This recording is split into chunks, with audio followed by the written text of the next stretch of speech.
Hello，大家好。今集咧有一個特別嘅朋友係我教會嘅一位會友，佢叫做阿 Ming。咁咧佢係喺加拿大土生土長嘅加拿大人嚟嘅，不過咧佢係有華人嘅背景。今日咧我想邀請佢同我哋分享佢喺加拿大出世成長嘅一啲嘅故事嘅。Hi Ming, welcome. Hi there. Any idea what I've just said? No. Good. Yeah. So, Hi there.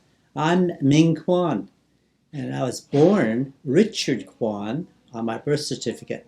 But Ming is my Chinese name, Guan Yu Ming. That's all I can tell you in Chinese, if it sounds like Chinese. But I was fortunate. I was born in Victoria, BC, January 6, 1948, at the Jubilee Hospital. Both my parents were born here in BC. One born in Vancouver, that was my mother, and the other one born in Cumberland, a famous place on Vancouver Island. I grew up in Victoria, first in the city, and then we moved out to a farm on Pat Bay Highway in Saanich. And when I was going to school, I was the only Chinese person there. And it wasn't until junior high school, somewhere in grade 7, that another Chinese family was in that area, and their kids went to school with me. Back then, I was the only Chinese in elementary school. And the principal actually had me leave the room, wait in his principal's office, and then address the class saying, "Today we have a special student starting, Ming Kwan, Richard Ming Kwan.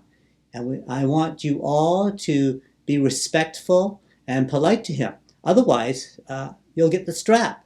So I didn't find that out until, at a high school reunion many years later, after I graduated from high school and University of Victoria, etc. We had a reunion, and I was told that story. So I was fortunate. All these things happened to me. And also, after I went to UVic, I got a job with the federal government.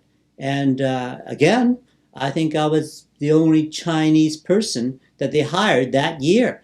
And I got the chance to work up in the interior in Ashcroft and Kamloops. And then I got a promotion and worked down in Vancouver here. So in a sense, we talk about discrimination in the sense that, you're the only person, they might treat you in a different way. But I've experienced a much more positive experience in the sense that I was the only Chinese person, and therefore they needed, I guess, a visibility of a minority group, and so I got hired. Same thing happened actually while I was going to University of Victoria.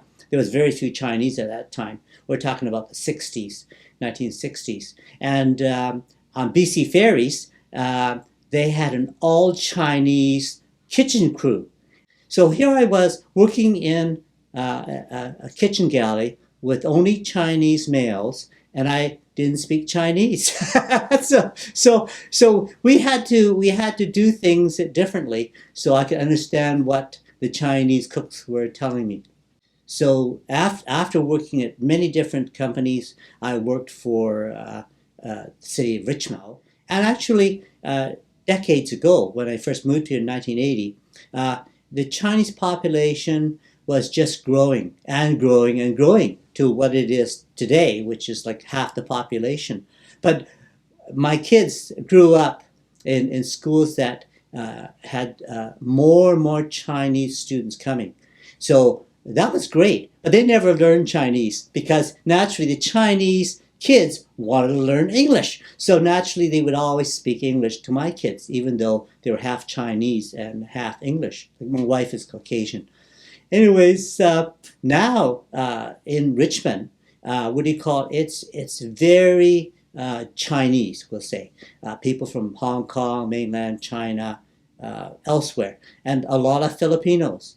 So it's really a diverse city and very welcoming. So I find that a lot of the jobs here now in Richmond they prefer if you speak at least two languages, which is English and either Mandarin or Cantonese. And then they would say, okay, fine. Do you speak Chinese? I would say no. And they would look at me as if I was kidding them. So I said, no, I was born and raised here, actually, right here in Victoria. And then now, when I go to Chinese restaurants, if I'm not a regular customer, it's a new restaurant. Naturally, they give me chopsticks, and then, so I asked for a fork. So the waitress or waiter would bring a fork, but then they would give it to my wife, who's Caucasian. I said, no, that's for me. She uses chopsticks, and they look at me as if I was doing this as a joke. I said, no, I use fork. You see, I mean, I could use that chopstick, but I'm better with a fork. Growing up, I remember I went to Chinese school for a couple of years, but it was too much trouble. I was the oldest of 5 kids, and we were living outside of Victoria in Saanich, about 7 miles out of town. So it was too much trouble for my mom to pick me up after, the regular English school and take me into Chinatown and wait for me for a couple hours while I was going to Chinese school. So she tried tutoring. So she hired a tutor. It was a Chinese woman recently from China. I can't remember if it was Hong Kong or mainland China. And she spoke a bit of English, and she would talk to me in Chinese, and I would repeat the words, etc. But then I would go home and I'd be talking English, or I'd be going to play with my neighbors. I'd be talking English. And if my mom and dad would ask me a question in Chinese, I would respond in English. And our grandmother was living with us on the farm at that time, and she spoke mostly Chinese, and I could basically understand her. But then when I was answering her, I'd be in English. So it really didn't help. It's different here in Richmond. If your kids are going to school, they will learn English because English being taught in school. But when they come home, they'll be talking Chinese to you. So they'll become bilingual very quickly, as opposed to older people like us. It's harder. Well, that is very good, Ming. Thank you so much. I guess for this part, I'd like to know, because there is a new wave of immigrants coming from Hong Kong this time. Yes. And I'm just wondering, do you have any suggestions or advice for some concerned parents? Yes. Well, you'll find that it'll be very easy to adapt to our way of living here in Richmond, especially Richmond and other places in Canada, because there's so many Orientals here already and other cultural groups. So your kids will meld right into the school, and at the same time, you'll be able to shop in comfort, using your own language, Cantonese, Mandarin, whatever you speak. And at the same time, there are doctors, lawyers, accountants who speak your language. So here, especially in British Columbia, especially here in the Lower Mainland, I have no concerns about immigrants coming in. And actually, it's not just Orientals, it's any immigrant, because they have people who speak all languages around the world. So it's very welcoming here and elsewhere in Canada.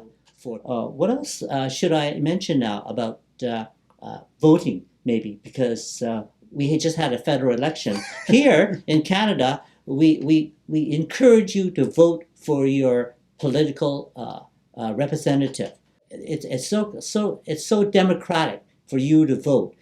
Learn about what parties or politics you want to get to be involved with, and support your view, your politics. This is your right. This is a democracy, and I'm sure that possibly this will be a big change.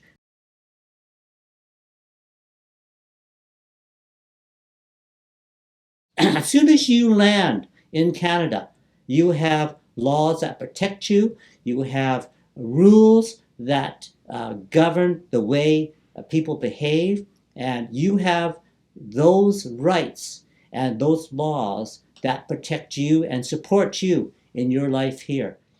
Well, that is very helpful. I'm just wondering, as we end, is there any last comment or advice that you want to give our audience? I can't see another place that an immigrant would want to move to at this time, with the pandemic happening, with different wars going on, with different environmental problems happening. Here, it seems to be a haven, a safe place to be.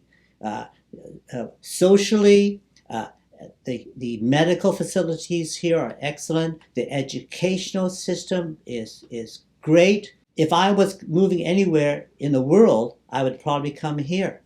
And it is a welcoming country. Thank you. Thank you.